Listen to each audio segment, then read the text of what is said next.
Story number one. Taylor Swift is making big girl moves. And that's not to diminish anything that this lady is doing. She's a fabulous business person in her own right. She's done massive numbers. I don't listen to much of her stuff, but lately, everywhere you go, hear about her. You learn about some new thing that she's done. She's taking over theaters. She's messing with the numbers over in the masters and publishing world. She's at NFL games, all this kind of stuff. And Theo, speaking of NFL games, you said that you saw her recently and you were just like tired of it. How I want this from your point of view. How has Taylor Swift come in and put the elbow drop in your sphere of media intake? I just think back to how you just introduced to the artist. And for me, the first I even heard of Taylor Swift was when Kanye interrupted her speech and talked about Beyonce. And so that's always been my anchor with her because I didn't know who she was. Mm, And she was already extremely popular then, but I do feel that put her on another atmosphere, right? When that happened, in my opinion. yeah, And true to form, when she released her next album, it went to the stratosphere, right? She had Kendrick Lamar on it. She had all kinds of stuff going on. So which I don't think that was happening before. So yeah, so to me, she has decent music. It's okay, something to say. But man, the depth it's just the depths of the just her omnipresence. We talk about this in marketing. mm, She has mastered that at the celebrity level, unlike any other. One thing to dominate, okay, she has fans. A lot of people have fans, the Swifties. We talked about the Navy with Rihanna and the Beehive Beehive. with Beyonce, uh, and the Barb's, but with the Nicki Minaj. But it's like to another level with these folks. And it's so much that anytime she has a relationship and she breaks up with that person is now the enemy to her millions of fans. And it's just crazy how this works out. And so one thing, so she has a fan base she's mobilized. She went against, we talked about her earlier. So she went against her old producer to get her masters back. So her fan base hate the original versions of that. And they're actually actively not trying to even buy the original versions of her original album. So Yeah, that's one of the reasons why when she got her masters back, she re-recorded everything, which is another cash grab, but all that goes back to her, yeah, thanks to the help of her fans. yeah. And so So I actually want to reiterate that point to people. So usually, an artist every so often will do a re-release of their old material. Hey, here's all my old hits, or hey, here's a compilation, or hey, re-release, and whatever. And we see, okay, sure, that's fine. When Taylor Swift bought her masters from publishers and the label heads, it was a long drawn out fight. It's, hey, I made this music. Let me get my masters back. And yeah, she definitely used her fans to help make that happen because everybody started thumbs downing on the labels to the point where they bowed to the pressure. Well, after she gets her masters back, she's like, all right, these are my masters now. Mine, these are mine now. Okay, we're gonna re-release all that old music. But now that I own the masters, all the money's gonna come to me. And usually that wouldn't be the case because you just have the old masters, the old copies of the thing still out there, and people would buy that.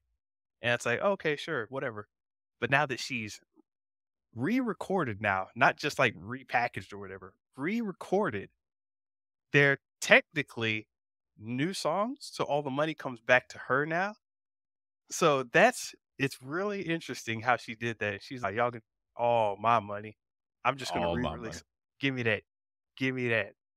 And yeah, it No, got to that the point where like they're trying to make laws now where you can't do that. oh yeah. Yeah, purposely. And yeah, so that was one angle, but you forget about the whole Ticketmaster fiasco, right? Where she basically sued on behalf of her fans that Ticketmaster was encouraging ticket gouging, where they would put tickets out there and people would scalp them and charge absorbent fees for her concerts. And so she was going against Ticketmaster to remove that process. So she's just picking fights after fights with she's weaponized, let's be honest, she's weaponized her fan base to go after these pillars of the music business industry, right? The Yeah. masters, the concert theater. And then she went after the theaters. And so obviously she said she had a re-release. That was huge. Got all the money back for that. And people are actively not buying her old stuff. Then she came out with a concert series called The Errors, where she's literally just basically singing her hits over and over again and taking over cities. She'll stay at a city for 3 days, and then everybody would come in Tampa. She was here for 3 days. In Mhm. LA, she was down there for 6 days. Would come in, listen to the songs, get hype and everything. Then she concert that they said this is probably gonna be a $1 billion concert, right? Not just US based, worldwide. And then she said, "Okay, I wanna make more money. So what do I need to do? Let me create a concert movie." Now, mind you, there's been concert movies before. Jason Bieber's done one. What's it called? BTS? Yeah, my, kids love Yeah, BTS. They had one. No concert movies did. They always did anywhere, what, a yeah. couple 30 mils or something like that. And then for those who aren't familiar, you go to a theater and it's a specified date where the concert's playing at that movie theater. It might be live, might be delayed, but it's always just an event. Well, I would say in some cases it's not. I think some of them are just re-recorded because didn't Yeah, Michael yeah. Jackson have a concert? I think it was like recorded session and they kind of spliced it together with some editing packages and stuff like that. Oh, But yeah, yeah. yeah, but what she did was she didn't go to a studio. Typically, you go to a studio, you go to Paramount or Warner Brothers. She said, "Hey, help me get this," and then they would distribute it through a theater, right? She said, "Bump all that, son. Just going straight to AMC. Get going to a studio." And she went to AMC and she said, "Hey, y'all want some money? How about this? You distribute this. I'll get my people coming in because the studio is really supposed to help get the people to come in. I know how to get my people to come in. You just get it out and you give me what I think it was like 50, 60%, something big of Yeah. all the proceeds." And so she just made another close to a bill for that Yeah. deal because she basically made 100. The weekend it was launched in the movie theaters, she made $100 million for a concert film. And I think the last number I heard was around over 200 million for a concert million. Mind you, this is stuff she already Yeah. did from a concert. So I told my marketing person today, basically, Taylor Swift is the apex predator of a content creator.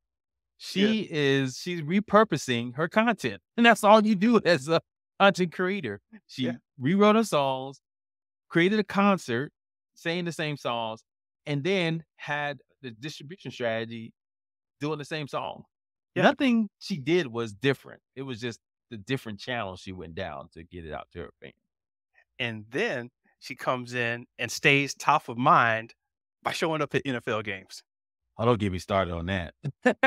Why? It's like, all right, what? That's what you just like, why are you here? Just every 2 seconds, she's showing up on camera. She's got this relationship with Travis Kelsey, who is a tight end for the Kansas City Chiefs.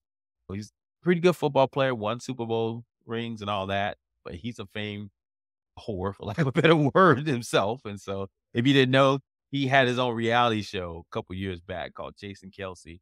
So he wants fame, and so him hooking up with the most famous pop star, I think, is a win for both parties. We'll see how long this relationship lasts. It may be true love. I don't want to disparage that, but So for the, people the not in the cynic in me know, says no. yeah, The cynic in me says no. But go ahead. for people not in the know, the business relationship is a thing. It's a valid, "Hey, I'm doing this thing. I'm trying to get some shine. You're doing this thing. You're trying to get some shine. Let's hang out together and share each other's shine." And it's okay, cool. Suddenly you have this cross pollination. It's like the Marvel DC crossover every once in a while. You just get two of these camps coming in. It's NFL, Taylor Swift, what the hell? And yeah, it's a whole thing. Yeah. So anyway, man, I don't want to belabor the point. Look, I can't be mad at the game. The game is a game. I can be slightly mad at the player. Let's say hey, Swifties don't at me, but I do feel like definitely she is apex predator when it comes to how to market herself and get her name out there. And then we always know that any relationship that she's in, she's gonna write a song about it. Yeah. So that's the So other thing. check this out. Taylordle. You know that there's a Taylor Swift version of Wordle, and a lot of the words are like Taylor Swift related. The first week this came out, I decided to play it, right? Mhm. So it was like the first day, it was like Swift. That was the word. Guess the word in the first one. It's just Swift. It's yay. That was the first Wordle. I was there when this happened. This was comedy.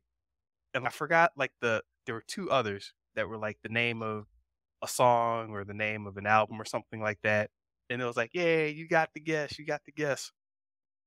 Dude, it went viral on Twitter, and I said, "I'm gonna go play this today."